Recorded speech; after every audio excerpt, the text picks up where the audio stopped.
हम लोग श्रीमद् भागवतम के तीसरे स्कंद के 5वें अध्याय के 30 से लेकर 32 श्लोक तो पढ़ने का प्रयास करेंगे। हमने 31वें श्लोक में ये देखा था, सॉरी 29वें देखा था, महतत्वाद् विकुर्वाणाद् अहम तत्व व्यजायत कार्य कारण कर्त्रात्मा भूतेन्द्रिय मनोमयः वैकारिकस्तेजश्च तामसश्चेत अहम त्रिधा। महतत्व के विकुर्वणात् अर्थात रूपांतरण से अहम तत्व विजायत, अहम तत्व विशेष रूप से प्रकट हुआ, जो कार्य कारण और कर्ता का आश्रय था। आत्मा मतलब आश्रय। और भूतेंद्रिय, क्योंकि भूतेंद्रिय मनोमया, पंच महाभूत, सारी इंद्रियां और मन, यह इससे सृष्टि होते हैं।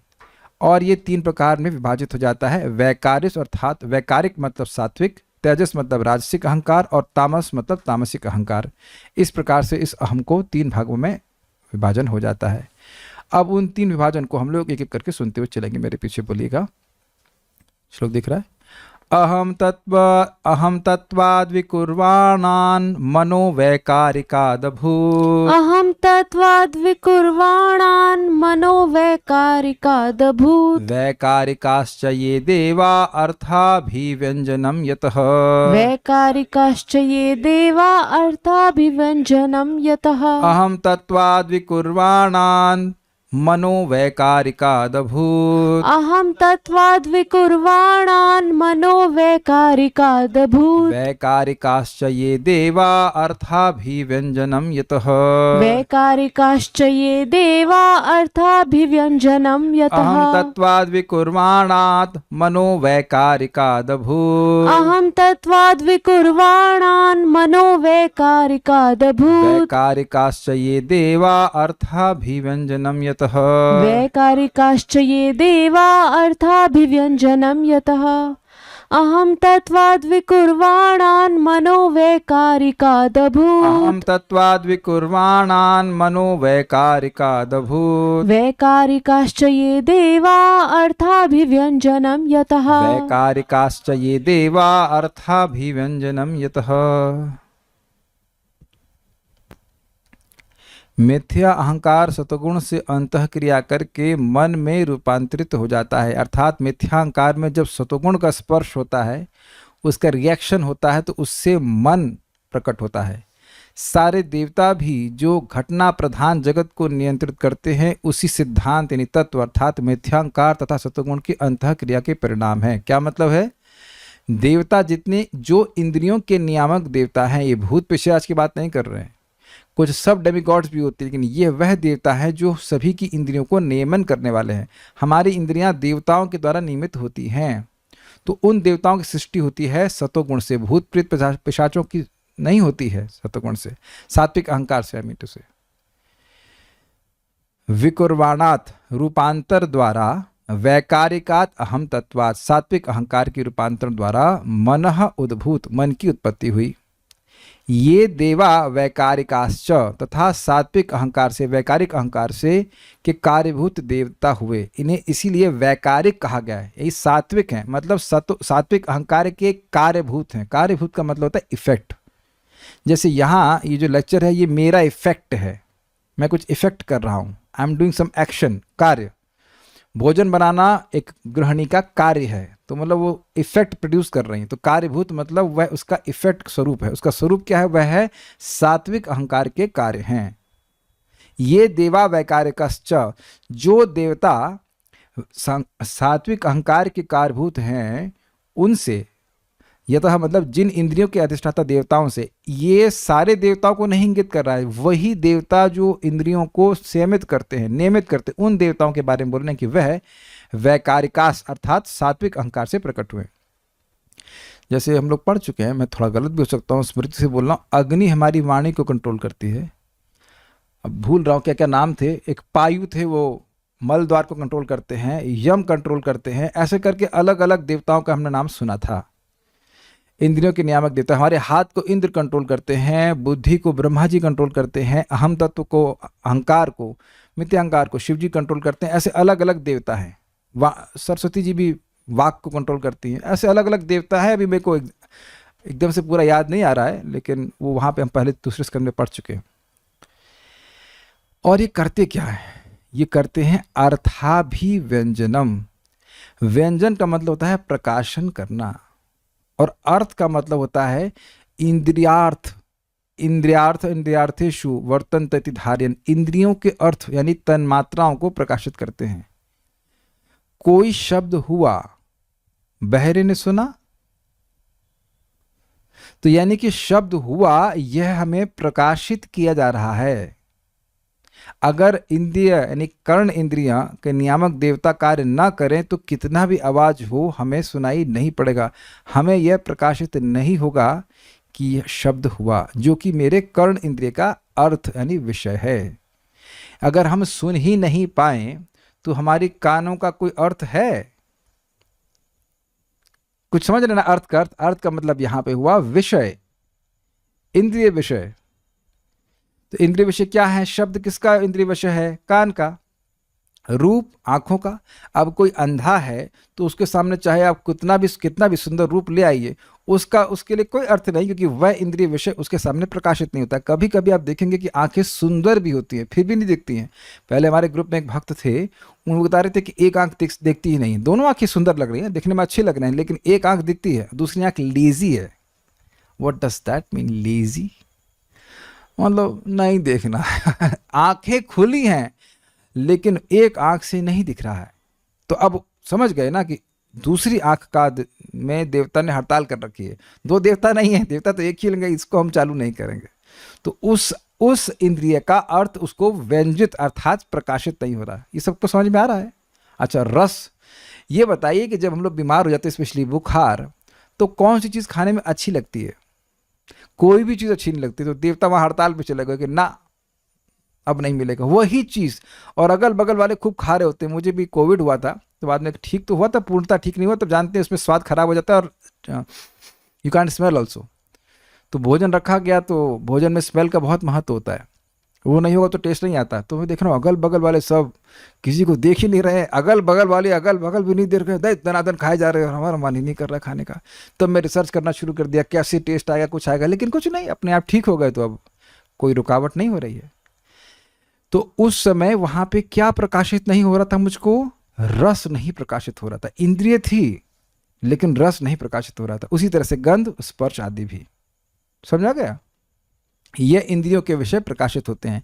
तो नहीं, देवताओं का कार्य क्या है? इंद्रियों के अधिष्ठाता देवताओं का कार्य है कि वह अर्थ को प्रकाशित करें।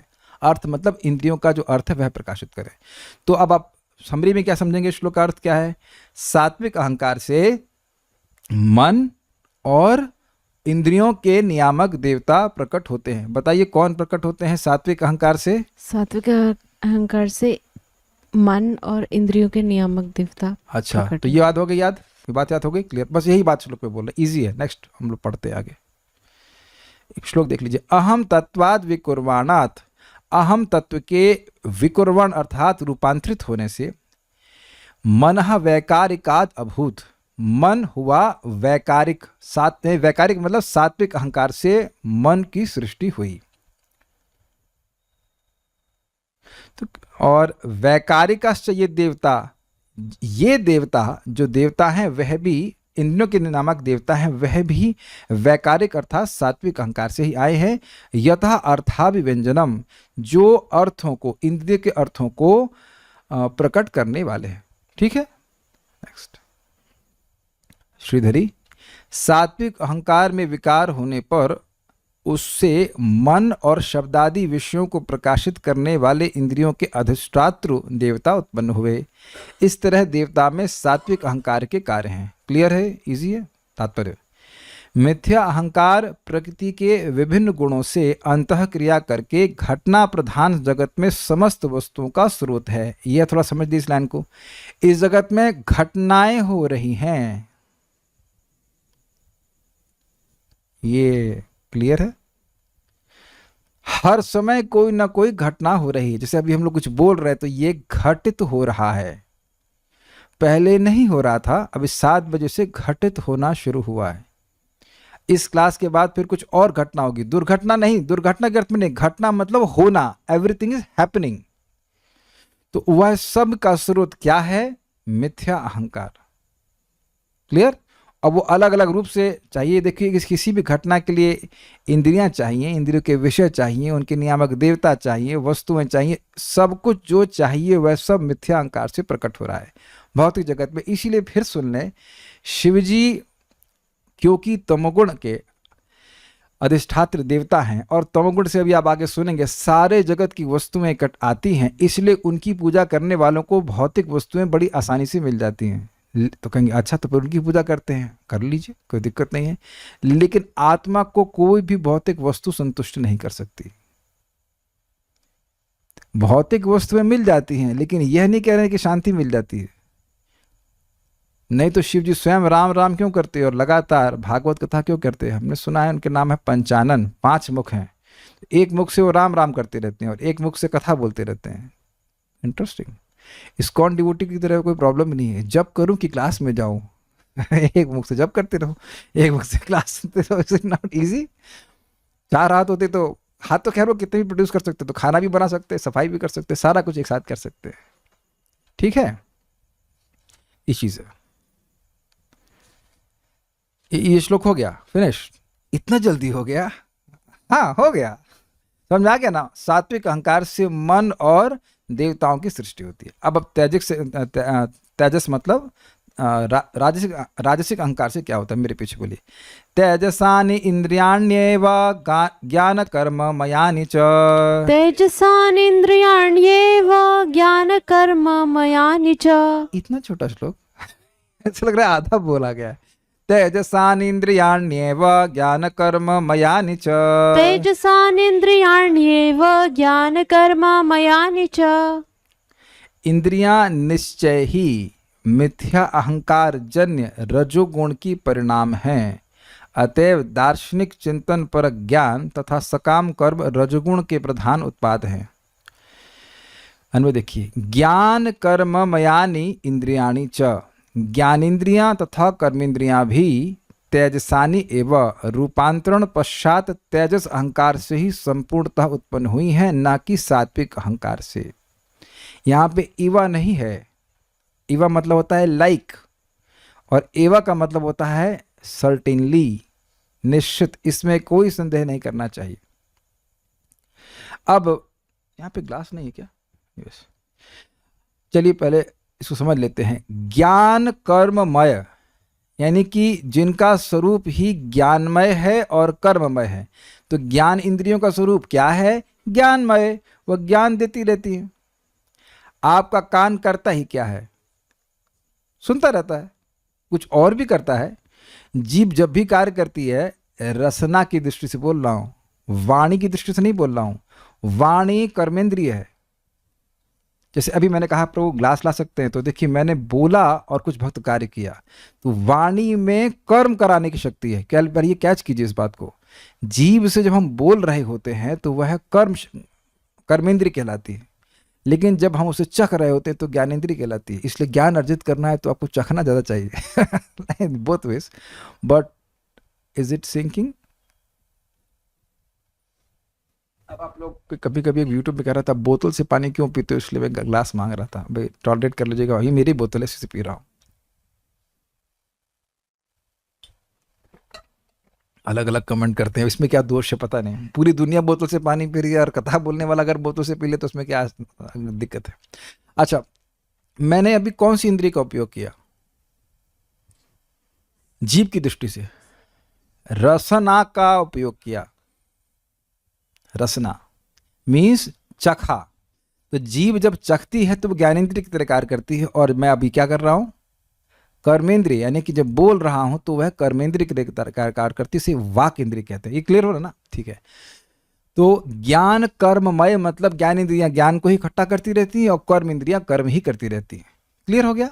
यानी कि कर्मेंद्रियां ज्ञान नहीं दे सकती, ज्ञानेंद्रियां कर्म नहीं कर सकती। रिसीवर और डूअर, इज इट ओके? ज्ञान रिसीव करने की शक्ति है। क्लियर हो रहा है? ज्ञान इंद्रियों में ज्ञान रिसीव होता है, दिया नहीं जाता है, लिया जा रहा है। ज्ञान लिया जा रहा है। क्लियर? आप त्वचा से कुछ हवा या कुछ भी स्पर्श करते हो तो उसका अनुभव कर रहे हो, ज्ञान अंदर आ रहा है, ठीक है ना। आंखों से अंदर जा रहा है, आंखों से आप बाहर नहीं कुछ उड़ेल रहे होते हैं, आंखों से अंदर आ रहा है, क्लियर। कान से अंदर जा रहा है, बाहर नहीं जा रहा है कान से। और कर्मेंद्रियों का भाव बाहर की तरफ, कुछ कार्य ऐसे कर रहे हैं जो एक्शन बाहर की तरफ जा रहा है, ये भी क्लियर हो गया। तो ये चीजें हैं। अब एक प्रश्न करेगा कि भाई सत्वात संजायते ज्ञानम, भगवत गीता में तो लिखा है कि भाई सतोगुण से ज्ञान की उत्पत्ति होती है, तो ज्ञानेंद्रियां तो सतोगुण से उत्पन्न होनी चाहिए ना। मान लो कोई शंका करे तो उसका परिहार करने के लिए, उसका निराकरण करने के लिए यहाँ पे एवं शब्द है कि नहीं, यह राजसिक ही है। क्या आप इस ऑब्जेक्शन को समझ पा रहे हैं? सतोगुण से व्यक्ति को ज्ञान की उत्पत्ति होती है कि भाई ज्ञान का मतलब मैं आत्मा हूं और देह से पृथक व्यक्ति हूं।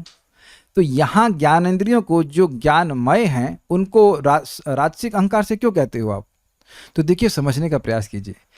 आत्मा जो देह से पृथक है वह ज्ञान इंद्रिय जनित नहीं है, वह ज्ञान इंद्रियों से नहीं प्रकट होता है।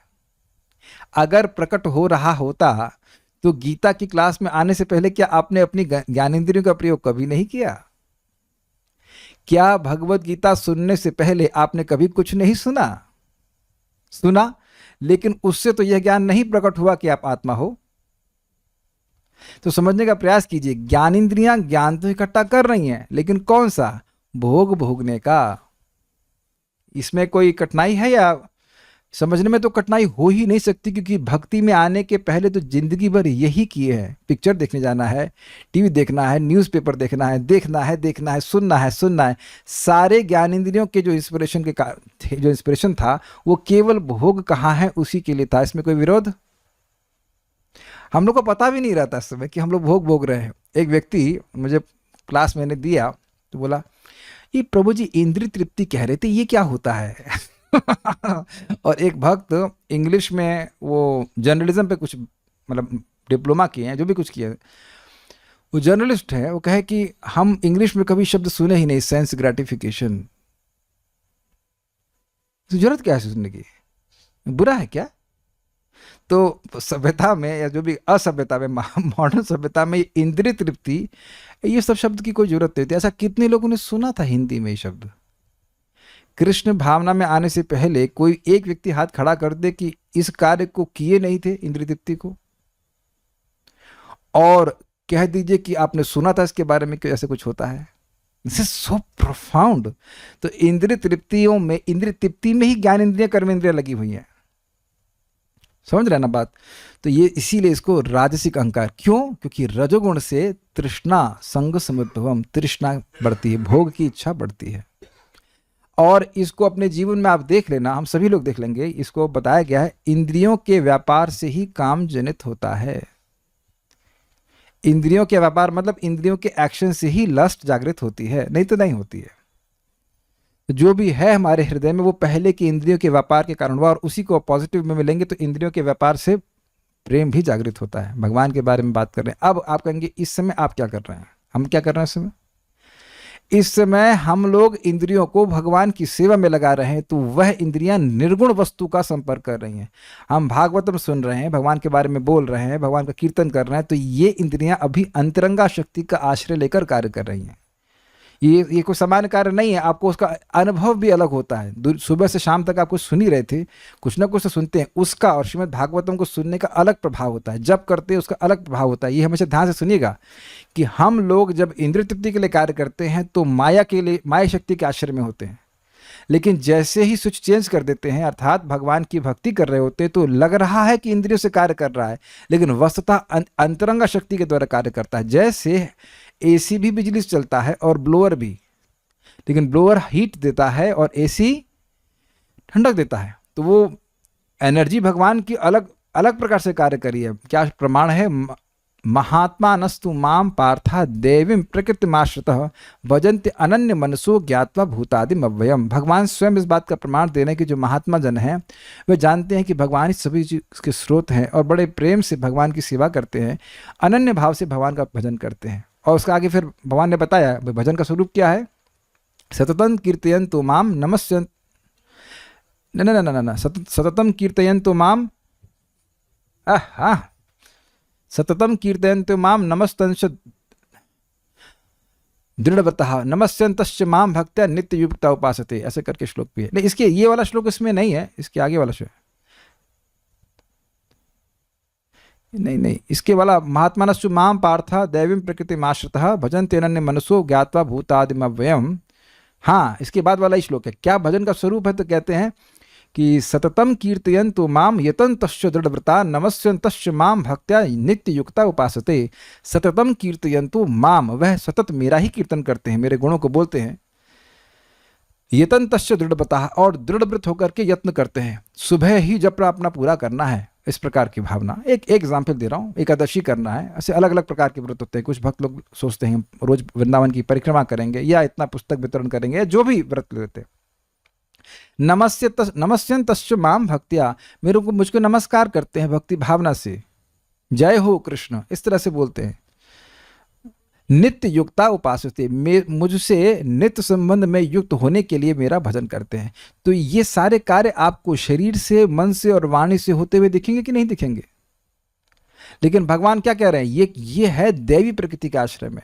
तो हम जब भगवान की भक्ति कर रहे होते हैं तो यद्यपि इंद्रियां कार्य करते हुए दिख रही हैं, लेकिन इंद्रियां अंतरंगा शक्ति के आश्रय में कार्य कर रही है। इसलिए समझ लीजिए कि वहां पे आप उसको राजसिक नहीं बोल सकते हैं, because it is not acting in that capacity. राजसिक कार्य जो होगा वो इंद्रिय तृप्ति के लिए कार्य होगा, ठीक है ना। यही भक्त लोग जो नहीं हैं वह भ्रमित हो जाते हैं कि वो सोचते हैं कि अरे ये लोग इतने उत्साह से किताब बेच रहे हैं। समझ रहे ना बात यहाँ? और जैसे कि एक और, जैसे मान लो भोजन बना रहे हैं भक्त, अरे ये तो पेटू हैं बहुत। एक व्यक्ति, जब मैं ब्रह्मचारी आश्रम में था तो एक व्यक्ति आया हमारे पास आश्रम ज्वाइन करने के लिए, लगा ठीक है आ जाओ भाई। अगले दिन वो प्रसाद के लिए गया तो देखा कि बहुत सारे भक्त लोग, बहुत तो नहीं, कुछ भक्त लोग गिरिराज बनाकर खा रहे हैं, मतलब चावल का बड़ा पर्वत बना लिया, उसमें पकौड़ा चावल ये सब खाना शुरू किया। तो कह रही ये आश्रम में रह के भी लोग विरक्त नहीं है? तो उनसे बोलो कि प्रसाद से भी विरक्त हो जाए फिर बचेगा क्या, बताइए। तो अब फिर वो आश्रम छोड़ दी, कहते यहाँ तो विरक्त नहीं है कोई।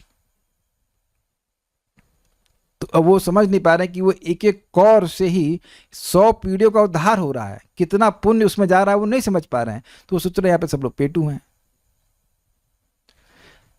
वो प्रसाद दिव्य वस्तु है वो नहीं समझ पा रहे हैं। तो इसलिए ध्यान देना हो कि यद्यपि लग रहा है कि भक्त भी इंद्रियों से कार्य कर रहे हैं, लेकिन वो उनके इंद्रिय कार्य अलग है, और उसको आप लोग जो भक्त हैं उस बात को समझ सकते हैं।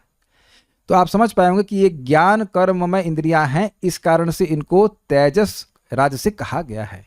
इसीलिए प्रभुपाद का अनुवाद अगर आप देखेंगे तो प्रभुपाद ने क्या कहा है, देखिए ध्यान से। दार्शनिक चिंतन परक ज्ञान, जो सो कॉल्ड फिलॉसफी है जिसका भगवान से कोई संबंध नहीं है, वह भी रजोगुण के उत्पादन है। बहुत सारे दार्शनिक चिंतन होते हैं जिसमें भगवान, बस खाली भगवान नहीं होते, बाकी सब कुछ होता है, और भगवान ही सब कुछ है वैसे। Is it okay? मैंने क्या कहा? भगवान सब कुछ है और उसमें सब कुछ होता है, लेकिन भगवान नहीं होते, मतलब कुछ नहीं होता, असार वस्तु है वो। तो ये सारे जो उपपोह हैं वह सब रजोगुण से उत्पन्न होते हैं, जैसे डार्विन की थ्योरी या और उस प्रकार के चिंतन। वो बोला ही है कि मैं विश्वास करता हूं कि जब तक खूब स्पेकुलेशन नहीं किया जाए, मानसिक ऊहोपोह नहीं की जाए, खूब दिमाग के घोड़े मन के घोड़े दौड़ाए ना जाए, बुद्धि के घोड़े दौड़ाए ना जाए, तब तक कोई थ्योरी आती नहीं है। और इसी प्रकार से खूब घोड़े दौड़ा करके क्या इन्फॉर्मेशन लाई, बंदर से इंसान आया, क्वाइट फार आउट। इंग्लिश में समझते हैं फार आउट का मतलब अविश्वसनीय बात बोली जा रही है, कुछ अविश्वसनीय बात। तो कुछ वो अपने मन से सोच ली और बोलना शुरू कर दी। तो ये सब रजोगुण के कार्य हैं। या एक्सप्लोजन हुआ, सृष्टि हो गई। तो आप लोग तो सब अब बम फोड़ के ही रोटी बनती होगी घर में, है कि नहीं? तो आप समझ सकते हैं ये सारा चिंतन, यद्यपि लोगों को लग रहा है कि बहुत अच्छी बुद्धि वाले हैं, लेकिन सब रजोगुण से उत्पन्न है। और बाकी जगत में जो काम कर रहे हैं, मतलब समझ ही रहे, इधर लोग यहाँ फैल रहे हैं, वहाँ फैल रहे हैं, ये मकान वो मकान, एक मकान बना लिया, उसमें पूरा नहीं रह पा रहा है, लेकिन दूसरा वाला भी चाहिए। उसमें कब रहेगा? शायद अगले जन्मों में, एज अ कॉकरोच और something, we have no idea. लेकिन देखा गया कि 4 माला का बना लिया, उस 4 माले में भी रह नहीं रहे 4 आदमी, और उसके बगल में 4 माला और बना लिया, और उसके बाद और अन्य प्रॉपर्टी। तो ये सब रजोगुण है। ये सब रजोगुण के कार्य है।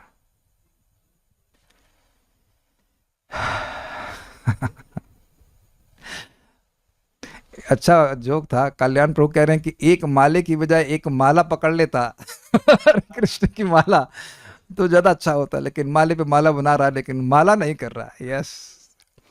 तेजसानी इंद्रियाणी एवं तेजस तेज राजसिक अहंकार से इंद्रियाणी एवं निश्चित ही इंद्रियां आती हैं क्योंकि ज्ञान कर्ममय होती हैं। अच्छा इसमें एक समझ लेना होगा कि बुद्धि भी आती है।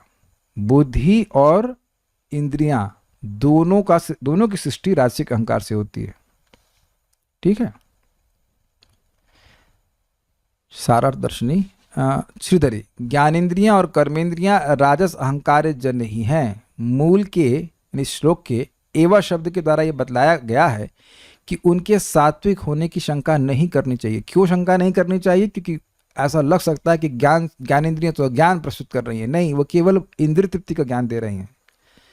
इस बात को महाराज बहुत सुंदर तरह से समझाते हैं कि देखिए इस जगत में जब हम जन्म लेते हैं तो कुछ ज्ञान तो स्वाभाविक हो जाता है, आहार, निद्रा, भय और समय आने पर मैथुन आदि का, लेकिन मैं कौन हूं और ये इंद्रियां दी किसने है, इस प्रकार का ज्ञान कभी नहीं दिया जाता है अनलेस हम भगवान के भक्तों की शरण में आए। बिल्कुल व्यक्ति सोचता है कि ये इंद्रियां तो मेरे लिए है, यह भी नहीं सोचता है कि ये इंद्रियां मेरे लिए, वो कहते हैं इंद्रियां मैं हूं, मेरा शरीर है, ये भी नहीं सोचते, मैं ये शरीर हूं, ये सोचते हैं हम लोग। It's very deep ignorance. सारार्थ दर्शनी, इंद्रियां तेजस हैं अर्थात वे राजसिक अहंकार से उत्पन्न होती हैं, किंतु कोई ये आपत्ति कर सकता है कि ज्ञानेंद्रियां तो ज्ञान प्रदान करती हैं, अतः वह सतोगुण में स्थित है न कि रजोगुण में। अतः इसका प्रतिवाद करने के लिए एवं शब्द का प्रयोग किया जाता है, जिसका अर्थ है कि समस्त इंद्रियां निश्चित ही राजसिक अहंकार से उत्पन्न होती हैं। नोट, सामान्यतः ज्ञान इंद्रियां भोगने के कार्य में ही लगी रहती हैं, तो उससे तो रजोगुण ही बढ़ता है और वह रजोगुण के ही कार्य हैं। ये नोट किसने दिया? ये मैंने दिया ताकि आप समझ जाएं। और लिखा होने से तो व्यक्ति थोड़ा अधिक समझ लेता है। तो अभी हम लोग क्या कर रहे हैं? हम लोग निर्गुण वस्तु का सेवन कर रहे हैं। पूछ रहे हैं भक्त, राजसिक अहंकार से बुद्धि यानी रजोगुणी बुद्धि और इंद्रियां भी, ज्ञान कर्म इंद्रियां, सात्विक अहंकार से मन सतगुणी और इंद्रियों के नियामक देवता, राजसिक, हाँ ठीक है, भगवान ने ये कहा कि यह शत्रु रजगुण उत्पन्न होता है और ये बुद्धि मन और इंद्रियों में इसका निवास स्थान है, लेकिन मन तो सतोगुणी है। बहुत अच्छा प्रश्न है। देखिए मन मूलतः सतोगुणी है, लेकिन जब वह काम से प्रभावित हो जाता है तब वह उसमें काम आ जाता है। ये बात है। इसीलिए तो भगवान ने कहा कि मन ही शत्रु है और मन ही मित्र है, और कोई शत्रु मित्र नहीं है। देखिए एक भक्त से कल हम बात कर रहे थे और मैं उन पे मन ही मन हंस रहा था। उनकी बात को सुन करके कह रहे, प्रभु मैं तो एकदम शक्तिहीन हो गया हूं, मैं तो सामर्थ्य से रहित हो गया हूं। उन व्यक्ति के पास आज भी मुझसे अधिक पैसा है और वह रोज वृंदावन में रह रहे हैं, मतलब धाम में रह रहे हैं और भजन भी कर रहे हैं मुझसे डबल। तुमने कहा शक्ति तो आपकी सब डबल ही डबल है हमसे, तो हम तो शक्तिहीन महसूस नहीं कर रहे। हम करते 16 मिनिमम, वो कर रहे 32 मिनिमम। और पैसा तो हम पैसा नहीं प्रकट करना चाहिए पब्लिक में कितना है। तब कठिनाई क्या है? मन की कठिनाई है। केवल वही नहीं, एक हमारे मित्र हैं, गुरु भाई हैं, उनकी पत्नी कह रही है, वृंदावन में रही, मेरे लिए कोई होप नहीं है। क्या? वो दीक्षित भी है, 20,000 कमा रहे हैं, पति, खाने पीने के लिए सब व्यवस्था है, मेरे लिए कोई होप नहीं है। आई तुम धाम में रह रही हो, बाकी लोग पता नहीं कब कौन से जन्म में धाम में रहेंगे, 20,000 रुपये में जी रहे हैं आराम से, कोई दिक्कत नहीं है, खाने पीने के लिए, तो तुम्हारे लिए और कौन सी होप चाहिए? अरे जहाँ जिस स्थान में कालिया को भगवान की भक्ति मिल गई उसी के पास में थोड़ा रह रहे हैं। पानी गांव वहीं पास पे है ना उधर। जिसने आपको अपना धाम दे दिया, जहां मरेंगे तो भगवान की प्राप्ति होगी, वहां आप कह रहे होप नहीं है। ये है शास्त्र न सुनने का दुर्भाग्य। अब मैं थोड़ी बात बोल रहा हूं कि किस प्रकार से ये बात आ गई, प्रश्न किया गया, इसलिए मैं बोल रहा हूं। मन पे शुद्ध शास्त्रिक बुद्धि का नियमन होना चाहिए। बहुत बहुत गहरी बात आपको समझा रहा हूं, प्लीज ध्यानपूर्वक सुनिएगा। बुद्धि है मूलतः रजोगुणी, तो बुद्धि जो रजोगुणी है वह मन को डिस्टर्ब करेगी ही। वो बुद्धि प्लान करती रहेगी, ये बनाओ, ये खाओ, ये करो, वो करो, यहां जाओ। क्या ऐसा कर रहे थे कि नहीं कर रहे थे? हम लोग यही कर रहे थे। लेकिन जब बुद्धि को शास्त्र का वचन मिलता है, जब शास्त्र का शासन मिलता है, तो बुद्धि अलग तरह से कार्य करती है। नहीं नहीं, ये गलत है, ये नहीं करना है, अरे समय हो गया गीता क्लास के लिए चलना है। तो ये बुद्धि निर्णय करने लगती है कि नहीं नहीं नहीं। आप लोग देखो, सुबह उठते हैं, कुछ लोग हो सकता है इतने उन्नत हो कि सुबह उठना बहुत अच्छा लगता है, लेकिन हम तो डर के मारे उठते हैं कि नहीं फिर माला कब करेंगे। तो वहां बुद्धि में इतना प्यूरिफिकेशन तो आ गया है कि भाई माला कब होगी, माला कब होगी। हमें तो 16 माला का मकान बनाना है, 16 माले का मकान बनाना है, 16 कि नहीं। तो कैसे बनेगा, इसकी नींव कमजोर हो जाएगी। अग्रीड है ना। सब लोग कुछ भय से भी उठते हैं, अच्छा भी लगता है, कुछ भय से भी उठते हैं कि माला कैसे होगी। तो आप देखिए, ये मेरी भौतिक बुद्धि तो है नहीं। और दूसरा, जैसे अभी मैं इस श्लोक को समझ के आया हूं, तो वहां बुद्धि का उपयोग किया क्या नहीं किया, कर रहा हूं, किया ही था। तो वो बुद्धि का उपयोग राजसिक बुद्धि वाली नहीं है, वो बुद्धि अलग प्रकार की है जो भगवान में लगती है, और वह भगवान के द्वारा ही प्रदान किया जाता है। ददामी बुद्धि योगम तम ये न माम उपयंति ते। ए चलो भागवत पढ़ो, कल पढ़ाना नहीं तुमको। कौन प्रेरणा दे रहा है ये? ददामी बुद्धि योगम तम, इसको पढ़ा बेवकूफ। मेरे अपनी बात कर रहा हूँ, भगवान डांटते हैं, बेवकूफ पढ़ा इसको, तेरा उद्धार नहीं होगा, तेरा कुछ नहीं होगा, प्रचार कर। Krishna gives this intelligence, Krishna gives this intelligence. नहीं तो बुद्धि फिर कहाँ कहाँ लगा सकते हैं आप, उसका कोई लिमिट नहीं है, and that is only bring us suffering. Krishna gives this intelligence, I hope it is she is giving to you also. A class का समय हो गया, चलो चलो चलो चलो चलो क्लास सुनना है। तो ये बुद्धि राजसिक बुद्धि नहीं है। राजसिक बुद्धि क्या होगी, कैसे बिजनेस फैलाऊं, कैसे ये करूं, कैसे वो करूं। हाँ, लेकिन इसमें भी बहुत सारे वेरिएशन आ जाएंगे। मान लीजिए कोई बिजनेस केवल इसलिए कर रहा है कि उस धन का उपयोग भगवान की सेवा के लिए कर रहा है, तो फिर अलग बात है। जैसे एक भक्त है, अभी प्रचार कर रहे हैं, तो वह मुझे पूछे, प्रभु वो ऑडियो नहीं सही आ रहा है, रिकॉर्डिंग का क्या करना चाहिए। तो बुद्धि लगा रहे हैं, लेकिन उस बुद्धि में माया का अंश भी नहीं है। उस बुद्धि में केवल यही है कि हम कैसे भगवान के यश को ठीक ठीक प्रकार से प्रचार कर सकें। Is it clear? तो जो बुद्धि शास्त्र सप्लीकेटेड, अगर वर्ड कहें, विच इज सप्लीकेटेड बाय शास्त्र, दैट इज नॉट रजोगुणी, वो हो ही नहीं सकती। लेकिन जो शास्त्र से सुन नहीं रहा है, उसकी बुद्धि रजोगुणी ही होगी, और इसको तो आप लोग जगत में देख ही रहे हैं।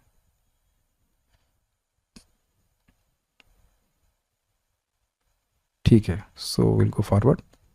तात्पर्य, मिथ्या अहंकार का प्रधान कार्य ईश्वर विहीनता है। ये प्रभुपाद जी का तात्पर्य ना, ओपनिंग तो ऐसा लगता है फिल्म के एक वो होता है ना, ट्रेलर होता है, उस तरह से खोलते हैं प्रभुपाद, और इसलिए मैं इसको अलग तरह से पढ़ता भी हूं। इसका मतलब क्या है, देखिए, मिथ्या अहंकार में केंद्र कौन है? मैं केंद्र में हूं, बस मैं ईश्वर हूं, मैं एंजॉयर हूं, फिनिश। भगवान कौन है?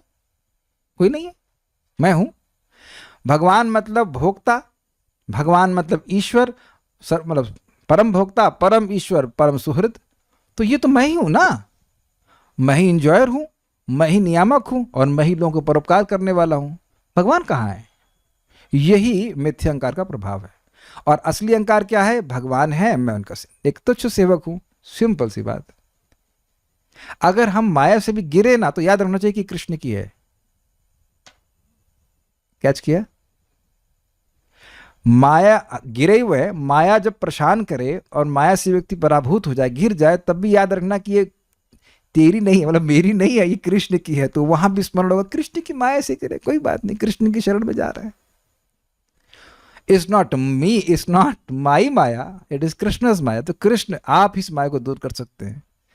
तो वहां भी कृष्ण, वो गिरना भी तो कृष्णा कॉन्शियसनेस ही हुई ना। मैं गिरने के लिए नहीं कह रहा हूं, लेकिन गिरे भी तो भी कृष्ण कॉन्शियस ही हुए ना। और पक्का बात है, जैसे बच्चा चल रहा होता है, गिरता है, तो उठाता कौन है? माई उठाती है। चलो उठो उठो उठो बेटा, कोई बात, कोई नहीं, कोई नहीं, आ जाओ, फिर चलो। यानी कि point is that we are deeply in maya if we think that Krishna is not there. सबसे ज्यादा हम मिथ्यांकार में हैं जब हम यह स्वीकार ही ना करें भगवान है। जैसे कि पशु को कहां पता रहता कि भगवान है? पूरी तरह मिथ्यांकार में अब्जॉर्व है। तो उसी प्रकार से मनुष्य भी जो ये मान ही नहीं रहा है कि भगवान है, भगवान की सत्ता को स्वीकार ही नहीं कर रहा है, वह पूर्णतः मिथ्यांकार में। वह सोच रहा है कि मैं केंद्र में हूँ, ये मेरी पत्नी है, ये मेरे बच्चे हैं, इनको मैं अपने अनुसार चलाऊंगा, या रिवर्स, ये मेरा पति है, इसको मैं बिल्कुल अपने हिसाब से चलाऊंगी, या इस तरह की भावना देखी जाती है। तो ये व्यक्ति मिथ्यांकार की बीमारी से प्रभावित है। बट एक विचार हमें यह रखना है कि जो व्यक्ति बीमार है हम उसके अनुसार चलेंगे या जो डॉक्टर है उसके अनुसार चलेंगे। मान लीजिए किसी को कोविड हो गया है तो अब उसके अनुसार चलेंगे कि डॉक्टर के अनुसार चलेंगे।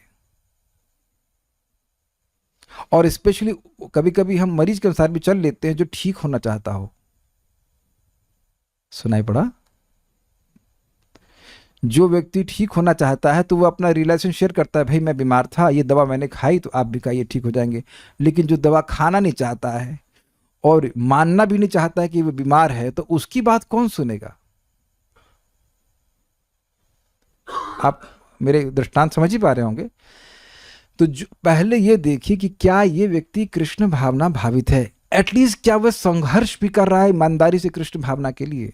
तो वह तो आपको बता सकता है कि वो संघर्ष की बातें शेयर कर सकता है। लेकिन जो व्यक्ति संघर्ष ही नहीं कर रहा है, कोई भगवान की भक्ति में उसका कुछ झुकाव ही नहीं है, उसकी बात सुनने से क्या होगा? उसकी बात सुनने से ये होगा कि हम भी माया को सरेंडर बोल देंगे। सर्व धर्मान परित्यज्य मायाम एकम शरणम व्रजा अहम त्वाम माया त्वाम सर्व पुण्यभ्यो मोक्षश्यामि शुचा शुचा। समझ में आया? सारी धर्म को छोड़कर कि माया के शरण में जाओ, माया तुम्हारे सारे पुण्य को ध्वस्त कर देगी, शोक ही शोक करते रहना। फिर मिथ्या अहंकार का प्रधान कार्य ईश्वर विहीनता है। जब कोई व्यक्ति भगवान के नित्य अधीन अंश के रूप में अपनी स्वाभाविक स्थिति को भूल जाता है और स्वतंत्र रूप से सुखी बनना चाहता है, तो वह मुख्यतः दो तरह से कार्य करता है। इससे पहले मैं आगे जाऊं, इस बात को समझिए। देखिए, सुखी तो होना सबकी स्वरूपगत स्थिति है, क्योंकि हम लोग आनंदमय हैं। लेकिन प्रभुपाद ने समझाया क्या है, समझिए। स्वतंत्र रूप से सुखी होना यह गलत है। हम आइसक्रीम बनाएंगे माया में, हम भगवान के लिए आइसक्रीम बनाएंगे योग माया में। हम इडली बनाएंगे तो इडली जो है माया में, वो इडली नहीं, माया की इडली है। लेकिन वो कृष्ण के लिए बनाएंगे तो योग माया। बात आप लोग कई बार सुनते आए हैं, लेकिन this is how it is simple. हम बोलेंगे, अपना प्रचार करेंगे, माताओं बहनों भाइयों ऐसा बोलते रहते ना, और फिर बकवास, एक के बाद एक बकवास। तो वह सब मिथ्या अहंकार के एक्सपेंशन है। लेकिन अगर आप भगवान का यश बोलने के लिए बैठते हैं, कहीं बात करते हैं, तो वह मिथ्या अहंकार नहीं, वह सच्चा अहंकार कि मैं कृष्ण का तुच्छ सेवक हूं, अपने शुद्धिकरण के लिए मैं और दूसरों के शुद्धिकरण के लिए मैं कृष्ण का यश बोलूंगा। क्लियर? सिंपल इक्वेशन है। अगर इसको समझ लें तो जीवन बड़ा सुखी होगा, क्योंकि स्वतंत्र रूप से हम सुखी हो ही नहीं सकते। जैसे हाथ इडली को लेके पकड़ा रहे कि इडली है और देखता ही रहेगा, लेकिन उसका एक ड्रॉप भी अंश उसके पास नहीं पहुंच पाएगा। तो स्वतंत्र रूप से सुखी होने की भावना ही हमारे दुखों की मूल है। प्लीज इस बात को समझिए, सुखी होने के लिए मना नहीं किया जा रहा है, लेकिन स्वतंत्र रूप से सुखी होने का प्रयास करने के लिए मना किया जा रहा है, क्योंकि वहां कुछ मिलना ही नहीं है। और यही मिथ्यांकार कारण होता है। कभी कभी कोई व्यक्ति बहुत ज्यादा भौतिकतावाद में है और भगवान से स्वतंत्र रूप से सुखी होने का प्रयास कर रहा है, अज्ञान में। उसको नहीं पता है कि ऐसा कर रहा है, लेकिन कार्य वह भगवान से स्वतंत्र रूप से सुखी होने कर रहा है। तब भगवान ऐसा कर भी सकते हैं कि उसका कुछ दुख के प्रयासों को में हानि पहुंचा दें, दुख की प्राप्ति के प्रयासों में हानि पहुंचा दें, ताकि वह सुख का अन्वेषण करने में समर्थ हो जाए। And that requires intelligence to understand. भगवान कभी किसी का अमंगल नहीं करते हैं। कठिनाई यह है कि हम अपने अमंगल को मंगल मानते हैं। ठीक है? तो एक जो इस पूरे डिस्कशन से एक बात बिल्कुल क्लियर समझ में आनी चाहिए कि जो चाहें आप कर सकते हैं, लेकिन वह कृष्ण के केंद्र में रखकर होना चाहिए। पूरी बात सुनना। शॉर्ट मत बनाना, पर प्रभु ने शॉर्ट बनाया है, तो जो चाहो वो कर सकते हो। ना ना, उसके आगे भी है, 1 मिनट का शॉर्ट बनता, आगे क्या है, लेकिन कृष्ण को केंद्र में रखकर। पेंटर बनना चाहते हो, पेंटिंग कृष्ण के लिए करो, you will be very happy. और आप सत्यापित करेंगे इस बात को कि आप अगर भगवान के लिए भोजन, अगर क्या भगवान के लिए भोजन बनाते ही हैं, कितना उल्लासमय होता है वो। और हमारा तो अनुभव ये है कि उल्लास में होता है, नहीं भी बनाना होता है तब भी मैं बनाने में उत्साह होता है। मतलब even if I am not oblige to make, obligation तो कभी होता ही नहीं, कितना आनंद होता है। मैं एक एग्जाम्पल ले रहा हूँ, या कोई जो भी हो, गाना हो, खाना बनाना हो, या बोलना हो, या कुछ भी जो कार्य आपको करना आता है वह भगवान के लिए करिए, देखिए कितना सुख मिलता है। एक सिंगर है, इनका तो शरीर छूट गया, उनका नाम है, क्या नाम था, जगजीत सिंह, यस, जगजीत सिंह बहुत प्रसिद्ध सिंगर रहे। तो उन्होंने एक बार इस्कॉन जुहू में जाकर हरे कृष्ण मंत्र गाया था, और उन्होंने कहा कि यह मुझे सबसे सुखमय परफॉर्मेंस रहा, क्योंकि मैं भगवान की प्रसन्नता के लिए गाया। आप मुझे तुरंत कर्मी मत लेबल कर दीजिएगा, ठीक है वो कर्मी सिंगर रहे होंगे, लेकिन उस समय वो जो गा रहे थे वो भगवान की प्रसन्नता के लिए गा रहे थे। We cannot just label everyone as karmi, because ultimately everyone is soul, atma. तो उनकी भावना थी कि भगवान है, भगवान के लिए मैं गा रहा हूं, उनको बहुत सुख मिला। यही आत्मा का मूल स्वरूप है कि कृष्ण को प्रसन्न करने के लिए भी अपने अस्तित्व को बना इस्तेमाल करें। चलिए पढ़ते हैं आगे। सर्वप्रथम वह अपने निजी लाभ या इंद्रिय तृप्ति के लिए सकाम कर्म करने का प्रयास करता है, मतलब इंद्रिय तृप्ति करता है, और दीर्घकाल तक ऐसे सकाम कर्म करते रहने के बाद जब वह हताश हो जाता है तो वह दार्शनिक चिंतक बन जाता है और अपने को ईश्वर जैसे स्तर पर समझने लगता है। इसको समझ, बहुत अच्छा तात्पर्य। देखिए प्रभुपाद ने क्या शुरुआत कैसे करी थी, मिथ्या अहंकार, फिर से पढ़ते हैं, मिथ्या अहंकार का प्रधान कार्य ईश्वर विहीनता है। तो अब व्यक्ति जब मिथ्यांकार से प्रभावित होता है तो वह इंद्रिय तृप्ति करता है भगवान से रहित होकर के। तो वहां वह स्वतंत्र रूप से भगवान बनने का प्रयास कर रहा है भोग करके, लेकिन भोग तो सुखमय है नहीं। तो अब उसको क्या मिलेगा, भोगों की कटुता का अनुभव होगा, संतुष्टि नहीं हो रही है। इसीलिए 4 माले का मकान, फिर 4 माले का मकान, उसके बाद बहुत सारे वो माचिस किस तरह के डब्बे इकट्ठे कर सकता है, बट इट डजंट सेटिस्फाई। आप लोग को इच्छा, हमने कभी देखा होगा, पहले हम लोग कभी कार्ड से इकट्ठे करते थे, कुछ लोग पोस्ट स्टैम्प इकट्ठे करते हैं, इज इट नॉट? आप में से कुछ लोगों ने किया है ऐसा, शौक है आप लोग के? ये सब यहाँ पे संत थे पहले से, कभी नहीं किए। वी हैव आवर, ओके, कुछ भक्तों ने किया।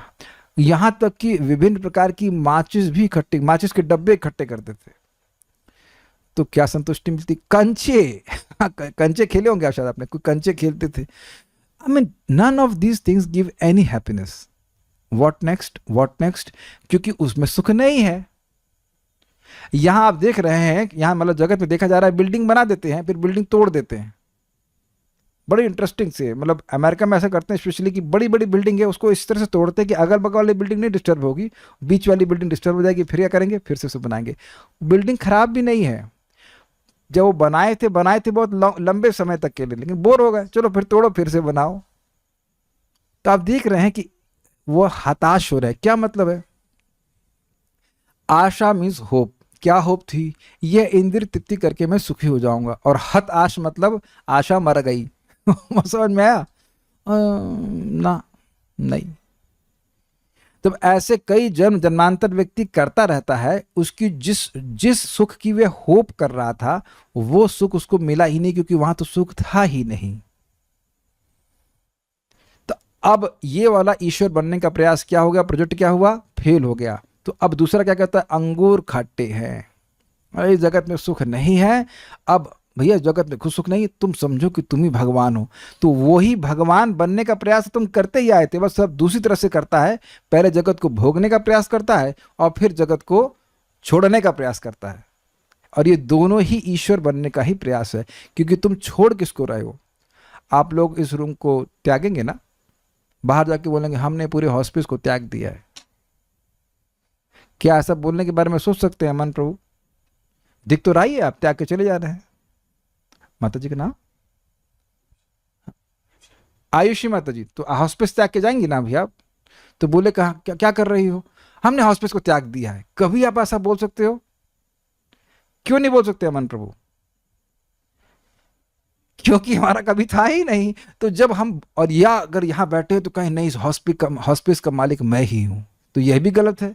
ना हम मालिक हैं, जब मालिक ही नहीं तो त्यागने का प्रश्न ही नहीं बनता। तो दोनों ही बातों में ईश्वरत्व का भाव है। एक सबको समझ में आ ही रहा होगा, पहले भोगने का भाव था, फिर त्यागने का भाव था। दोनों जगह आप जब सोच रहे हो कि मैंने त्यागा, मतलब आप सोच रहे थे कि वो आपका है। ताजमहल तो त्याग के आए होंगे आप लोग। ताजमहल हमारा कब था? जिसने बनाया वो भी तो त्याग के चला गया। तो बड़ा स्पष्ट है कि ये हर भक्त को समझना चाहिए, हम सपनों को समझना चाहिए। Indriya tripti can not give us any happiness, sense gratification can not give any happiness. ये बात बहुत धीरे धीरे समझ में आती है। लाइन तो एक ही है, लेकिन उसको रिपीट करने के बाद धीरे धीरे समझ में आती है कि sense gratification can not give us happiness. तब प्रश्न है कि प्रभु जी खाए नहीं? नहीं, इंद्रियों जिस कार्य से इंद्रियों को सुख कृष्ण के संबंध में मिले वह करना है। भाई ये कथा सुनने में भी तो अच्छा लगता है, लेकिन ये इंद्रिय तृप्ति नहीं है। ठीक है, आगे पढ़ते। भगवान से तदाकार होने का यह मिथ्या विचार माया का अंतिम पाश होता है, जो जीव को मिथ्या अहंकार के अधीन विस्मृति के बंधन में फंसा लेती है। मतलब वह भूल जाता है कि वह तो कृष्ण का सेवक है। वह इस प्रकार से भगवान में लीन होने का विचार क्यों करता है? जैसे मान लीजिए कोई बच्चा कहे कि पापा मैं बहुत दुखी हूं, मैं आप में लीन होना चाहता हूं। लीन होना चाहते हैं? मान लीजिए आप बीमार हुए और माता पिता के पास गए और बोले कि माँ पिता मैं बहुत दुख प्राप्त कर रहा हूँ, मुझे अपने में लीन कर लीजिए। तो माता कहेंगी इसको क्या हो गया, इसको भेजो पागल खाने में, दिमाग खराब हो गया इसका। तो लीन क्यों? तुम्हारी जो बीमारी हम ठीक करवाते हैं, अस्पताल जाते लेके जाते हैं, लीन होने के विचार तो नहीं आता है। और आप लोग उसको बहुत हल्के में ले रहे हैं। और अगर मान लीजिए इस्कॉन में नहीं आए होते तो अभी तक आप लीन होने का ही विचार कर रहे होते। भारत में तो लीन ही लीन चलता रहता है। हमें लीन करना है, लेकिन क्या लीन करना है? अपनी अन्य इच्छाओं को, भगवान की भक्ति के अलावा जो इच्छाएं हैं वो सब जीरो हो जानी चाहिए। प्रभुपाद कहते हैं हम लोग भी शून्यवादी हैं, लेकिन अन्याभिलाषिता शून्यम। अन्य अभिलाषाओं को शून्य करना है, अपने को शून्य नहीं करना है। क्लियर? नेक्स्ट। मिथ्या अहंकार के पास से मुक्ति का सर्वोत्तम उपाय है परब्रह्म के विषय में दार्शनिक चिंतन की आदत का परित्याग। इसका क्या मतलब है? बैठे बैठे सोचो मत कि भगवान कौन है। वैष्णवों के संग में आकर के भगवान के बारे में प्रमाणिक रूप से सुनिए, बस सिंपल। भगवान कौन है, क्या ब्रह्म है और क्या ब्रह्म नहीं है, ये गवेषणा, ये अन्वेषण करने की, रिसर्च करने की कोई जरूरत नहीं। इसे कहते हैं निर्विशेष ब्रह्म अनुसंधान। निर्विशेष ब्रह्म क्या है, इस पर रिसर्च करना, ये सब करने की जरूरत नहीं है। Just search devotees and here from them, stop the research. Clear? ठीक है। कृष्ण कौन है? भगवान श्री कृष्ण है, बस सीधी बात।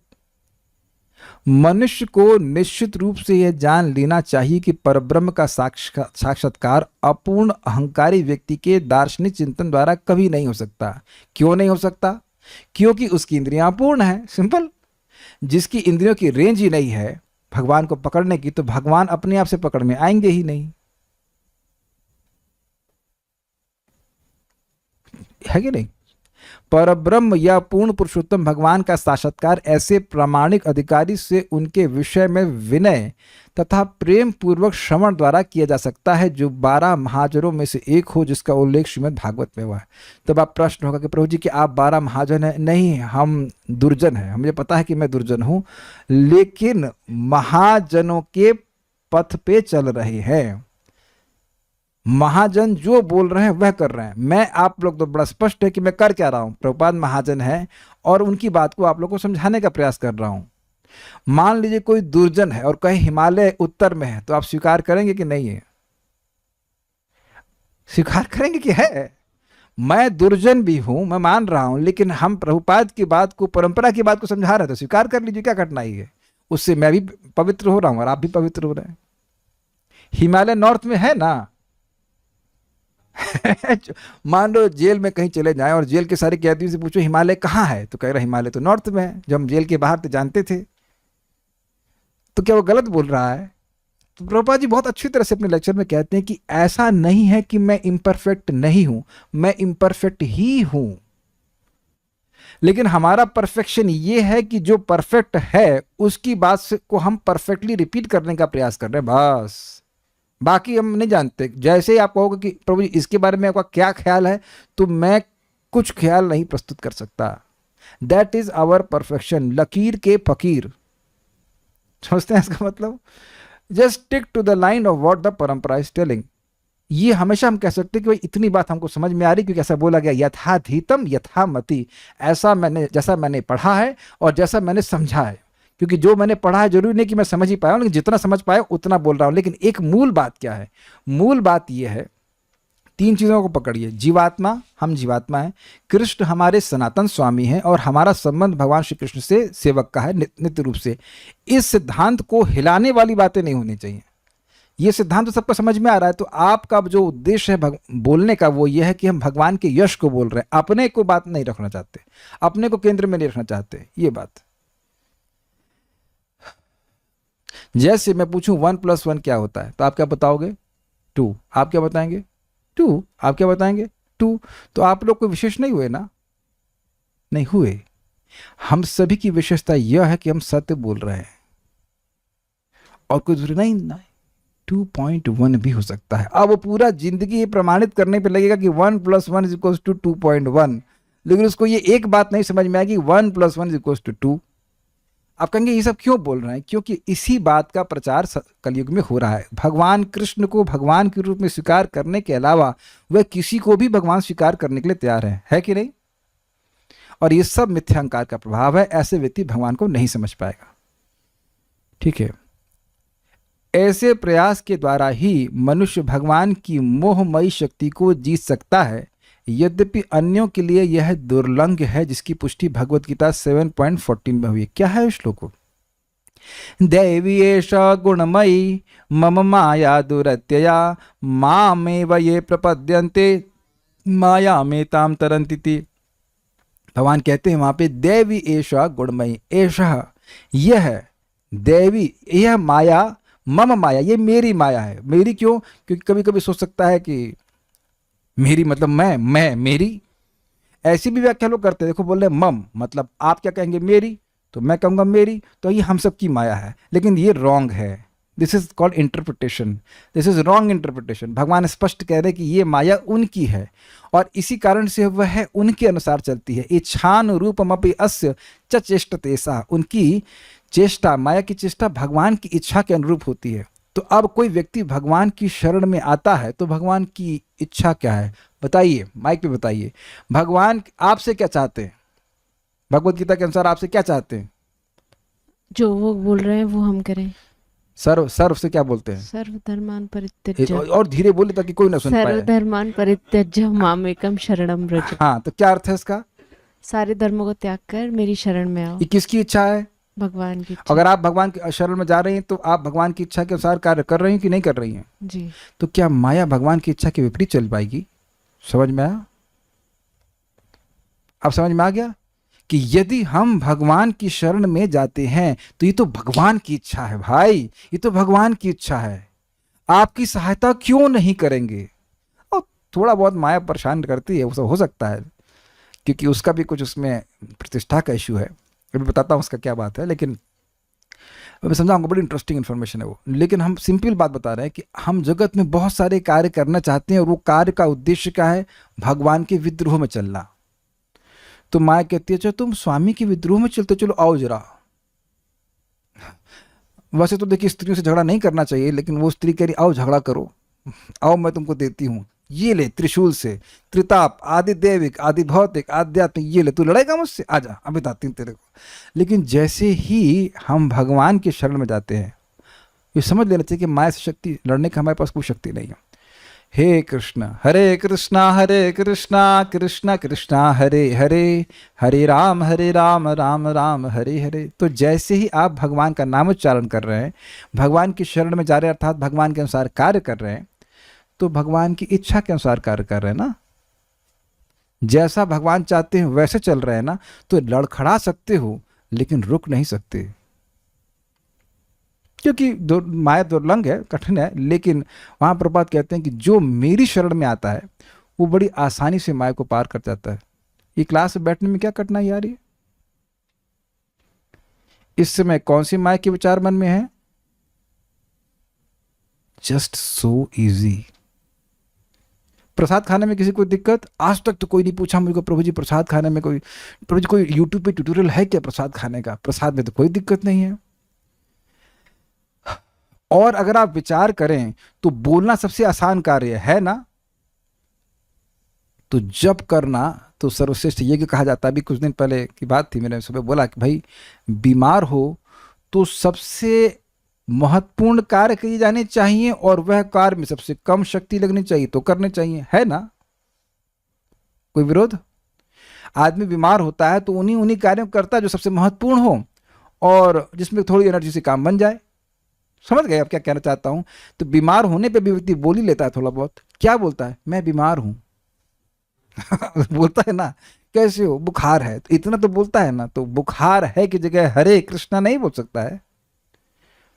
अरे भाई 16 माला मालूम ना कर पा रहे हो तो 2 माला 4 माला कुछ तो करना चाहिए ना, क्योंकि वो सबसे ज्यादा लाभ देने वाला है और सबसे कम एनर्जी लगती है। ट्राई करते हैं, हरे कृष्णा कृष्णा कृष्णा हरे हरे, हरे राम राम राम हरे हरे। और अगर आपको लगता है ये मुश्किल है तो डिप्स लगाना शुरू कर लीजिए। डिप्स समझते हैं? डिप्स ये तो एक भी करने में हालत खराब होगी बहुत से लोगों की। एक भी नहीं कर करेंगे और उसको लोग किए जा रहे हैं घंटों घंटों से, कोई फायदा नहीं हो रहा है। Please try to hear this, because अगर भाई मैं अहंकार से नहीं बोल रहा, भगवान जी मेरी परीक्षा मत लेना, लेकिन जो व्यक्ति कल सुबह नहीं उठा उसको इस क्लास की इतनी बात भी समझ में नहीं आई। अगर कोई व्यक्ति क्लास सुनने के बाद सुबह नहीं उठ पा रहा है, उठ पा नहीं रहा है, वो उठना चाहता नहीं है, ये बोलो।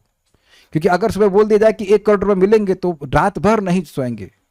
और 1 करोड़ किसको मिलता है? वो 30-20 हजार रुपए के लिए कॉल सेंटर में काम कर रहे हैं ना। कॉल सेंटर में कॉल कर सकते हो 8 घंटा और यहां कृष्ण को कॉल नहीं कर सकते 2 घंटा। मैं इसलिए बोल रहा हूं कि जो सुन रहे हैं कम से कम वो अपटाइट रहे। अपटाइट समझते हैं? नहीं, उठना है, जब करना उठ करना है। ये क्या बोलते हैं? ये हम दिखाएंगे सुबह उठ करके। हाँ, तो यही तो हम चाह रहे हैं। किसी तरह चाबी भरना है, कोचना है, कैसे भी कर किसी तरह से कि सुबह उठे और जब करे। जो लोग कर रहे हैं वो करते रहें और जो नहीं कर पा रहे हैं उनको कोचें। या तो क्लास में आओ सुनो और नहीं तो बस सोते रहो, कोई दिक्कत नहीं है, आपत्ति नहीं। कम से कम यह तो नहीं होना चाहिए कि क्लास में पता ही क्यों नहीं सुबह उठना होता है कि नहीं? इसलिए हर क्लास में बता रहा हूँ, कोई भी क्लास सुन ले कम से कम उसको ये मालूम होना चाहिए कि सुबह उठने के लिए बोला जा रहा है और जाप करने के लिए कहा जा रहा है। ओके, बिकॉज निश्चित रूप से माया को पार कर देता है भगवान का नाम। पता भी नहीं चलता भक्तों की कब संसार गायब हो गया है हृदय से, पता भी नहीं चलता है। बस बहुत कुछ कह सकते हैं, लेकिन एक इंटरेस्टिंग बात है, ये दुर्लंघ क्यों है? माया इतना परेशान फिर भी क्यों करती है? जो व्यक्ति भगवान की शरण में जाने चाहता है प्रयास तो करती, क्यों? कोई जेलर हो, उसके अंडर में मान लो 5000 कैदी हैं, तो उसका एक प्रसिद्धि है ना कि इस जेल से कोई भाग नहीं पाया। व्हाट डू यू से? तो अब अपनी प्रसिद्धि को बचाने के लिए भी तो जेल में ट्रैप लगाएगा ना कि कोई ना भागे यहाँ से, नहीं तो उसकी बदनामी होगी। लेकिन एक इंटरेस्टिंग बात है कि माया ऐसी, माया तो बदनाम है ही, एक वैसे भी बदनाम है, लेकिन दूसरी बात यह कि जिन्होंने भगवान की शरण ली है वो इस जेल से भागे ही हैं। इसलिए ये नहीं कह सकते कि माया का ऐसा ट्रैक रिकॉर्ड है कि कोई भागा ही नहीं हो। भागे हैं, लेकिन वही लोग भागे हैं जो भगवान की शरण लिए। और अद्भुत बात यह है, परम पूज्य भक्ति तीर्थ महाराज के एक वक्तव्य सुना, कहते हैं कि हम लोग अद्भुत कैदी हैं, खुद भाग रहे हैं और फिर हल्ला करना है कि भागो भागो भागो। कि नहीं? इस जगत में कोई जेल से भागेगा तो चुपचाप भागेगा, है ना? लेकिन भक्तों का अलग हिसाब किताब है। माइक ले लेकर के बोलते हैं भैया माया से भागो, माया से भागने का, बाहर निकलने का एकमात्र तरीका है हरे कृष्णा कृष्णा कृष्णा हरे हरे, हरे राम राम राम हरे हरे। जितना हल्ला करेंगे उतना माया से और बाहर निकल जाएंगे। बल्कि आप देखेंगे कि कभी कभी गंडे आकर के घर में घुस जाते, बोलते चुप, आवाज ना निकले, कौन दबा दूंगा। तो माया ऐसा कह सकती है कि भाई हरे कृष्णा मत बोलना, हरे कृष्णा मत, हरे कृष्णा कृष्णा कृष्णा हरे हरे, हरे राम राम राम हरे हरे। हमारे एक शिक्षा गुरु है, उनका नाम है कृष्णा, वो अभी 2 साल के हैं। शिक्षा गुरु 2 साल के, कैसे? उन्होंने क्या शिक्षा दी? उन्होंने शिक्षा दी नहीं, मैंने शिक्षा ग्रहण कर ली। उनकी माँ कभी दूर होती है, परेशान होती, तो हमारे घर के सामने से इतने जोर से चीखता है वो कि हमें घर तक सुनाई पड़ता है, हरे कृष्णा कृष्णा कृष्णा हरे हरे, हरे राम राम राम हरे हरे। समझ में आ रहा है? गलत तो नहीं कह रहे हैं? तो उसी प्रकार से जितना कोई माया कहे तुम लस्टी हो, तुम ये हो, तुम वटेवर पतित हो, हाँ तो पतित तो है, तभी तो बोल रहे हैं हरे कृष्णा कृष्णा कृष्णा हरे हरे, हरे राम राम राम हरे हरे। जो पीड़ित होता है वो अस्पताल में ज्यादा हल्ला करता है, हाय हाय हाय हाय मर गए, हाय हाय। तो इसी तरह से हम लोग ज्यादा पतित हैं, और हरे कृष्ण मंत्र करेंगे तो ये क्यों बोल रहा हूं, हम तामस अहंकार पे कल जाएंगे। हरे कृष्ण मंत्र का प्रकट प्रभाव है इस मिथ्या अहंकार की भावना से मुक्त होना। And you will see that in your life, in this very life. एक बात और कह के रुकूंगा। प्रभुपाद कहते हैं, you don't know how much power you are transferring when you chant Hare Krishna and hear Hare Krishna. आप यह नहीं समझ पा रहे हैं कि कितना शक्ति स्थानांतरित कर रहे हैं अपने हृदय में जब आप हरे कृष्ण बोलते हैं और हरे कृष्ण सुनते हैं। और वो क्या पावर है, जिस मिथ्यांकार को अनंत सृष्टियां भी नष्ट नहीं कर पाई, अनादिकाल से हम लोग पढ़े हुए हैं, वह इस नाम से नष्ट हो जाएगा। तो इंस्ट्रक्शन क्या है? Shoot to kill. कमांडोज को बोलते हैं ना, ऐसे फर्जी में नहीं गोली चलाते रहिए ऐसे करके, शूट वन बुलेट वन, क्या कहते हैं, एक गोली एक निशाना। एनएसजी कमांडोज को बोला जाता है एक गोली एक निशाना। हमको तो जब में वह रोज ऐसे प्रेरित करती है, एक गोली एक निशाना। और मैं एक डॉक्यूमेंट्री देख रहा था, उनकी ट्रेनिंग कैसे होती है, तो कहते हैं कि वो पूरा दिन उनको थकाते, हम लोग से बिल्कुल विपरीत, इधर दौड़ाएंगे फिर एंड में एम लगवाते हैं, और काफ़ी दूर होता है, और वो कैंडल लाइट में उनको लगाते हैं, और उसमें नहीं लगता है तो -20 होता है, लेकिन कह रहे हैं कि माइनस मतलब नंबर कट जाते हैं। और फिर कहते हैं कि रोज ऐसा करते हैं और 2.5 साल के बाद +20 ही होता है। मतलब इतने अभ्यस्त हो जाते हैं। वही इंसान ही होता है, कोई ऐसा नहीं कि देवता जाकर के कमांडो बन जा रहा है, वही इंसान होता है, इतना अभ्यस्त हो जाता है कि सारा कुछ करने के बाद उसके निशाने सही जाते हैं। और हम लोग का इतना भाग्य है कि खूब सवा करके सुबह निशाना लगाना है, फिर भी सो जाते हैं, है ना? क्योंकि वो व्यक्ति, वो बंदा, हमें बड़ी इंस्पिरेशन मिलती है। फाइटिंग वाली काम हमको बड़ा अच्छा लगता है, वॉरफेयर की बातें ना बड़ी अच्छी लगती हैं। तो उन लोगों को बनना है कमांडो, इसलिए इस प्रकार के दृढ़ प्रतिज्ञ रहते हैं, ऑल्दो इट्स काइंड ऑफ राजसिक, लेकिन है ना।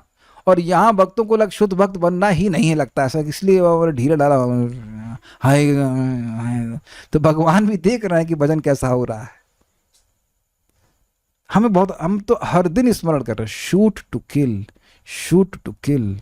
एंड एक्चुअली आपको पता है, मैं से कुछ इमेजिन कर लेता हूँ कि जैसे मैं एक फाइटर प्लेन में बैठा हूँ और मैं गोलियां नहीं चला रहा हूँ, बम गिरा रहा हूँ। Actually laser guided missiles, guided by Shastra, remembering the glories of the holy name and chanting as much as possible attentively. Hare Krishna, Krishna Krishna, Hare Hare, Hare Ram, Ram Ram, Hare Hare. और इस rocket missile का कोई anti aircraft gun नहीं है माया के पास। समझते ना, हवाई जहाज आ रहा है तो उसको इधर से एंटी एयरक्राफ्ट होता है, उसको मार सकता है, गिरा सकता है। लेकिन अगर हरे कृष्ण बोल रहा है तो उस हरे कृष्ण का कोई तोड़ माया के पास नहीं है। वो ऐसे देख रही थी, गिरा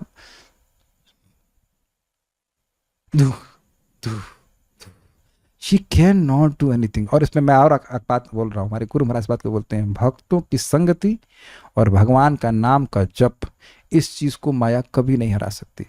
वो केवल ताकती रहेगी और बस अब आप दागते रहिए, धूम धूम धूम। एक गांव में एक व्यक्ति बोलते थे, जब राम नाम का गोला छूटा भाग जाए यम के दूत। They are comparing the holy name of lord with bomb का गोला, ध्वंस करता सारे अनर्थों को। So with this we'll end here। बस इस बात को समझने के लिए कि ये सब अहंकार से नष्ट होता है नाम से। We'll stop here। कोई प्रश्न है? Is this also मिथ्यांकार that I will go to Golok and there is only happiness, I will be really happy there? I said मिथ्यांकार because that person is thinking of his real benefit। अच्छा, कोई कह रहा है कि मैं गोलोक जाऊंगा, वहां सुखी हो जाऊंगा, तो क्या यह भी मिथ्यांकार है? क्यों मिथ्यांकार है भाई? सच्ची जगह जाने की इच्छा ये मिथ्या होती है। नाते विदु स्वार्थ गतिम ही विष्णु। स्वार्थी तो बनना है, लेकिन असली स्वार्थ और स्वार्थ, असली स्वार्थ है विष्णु गति। इसी बात को तो समझाया जा रहा है। सभी लोग वहीं तो जा ही रहे हैं, वहां क्यों नहीं जा रहे हो? ये प्रश्न है, भाई वहां क्यों नहीं जा रहे हो? ऐसा मत सोचे कि 2-4 क्लास सुनने से इच्छा आ जाती है, अभी हजारों क्लास सुनेंगे तब इच्छा आएगी कि वहां जाना चाहिए। सो दैट इज नॉट मिथ्या अहंकार, that is real ego. Will stop now. Shrimad Bhagavatam की जय, श्रील प्रभुपाद की जय, निताई गौर प्रेमानंदे।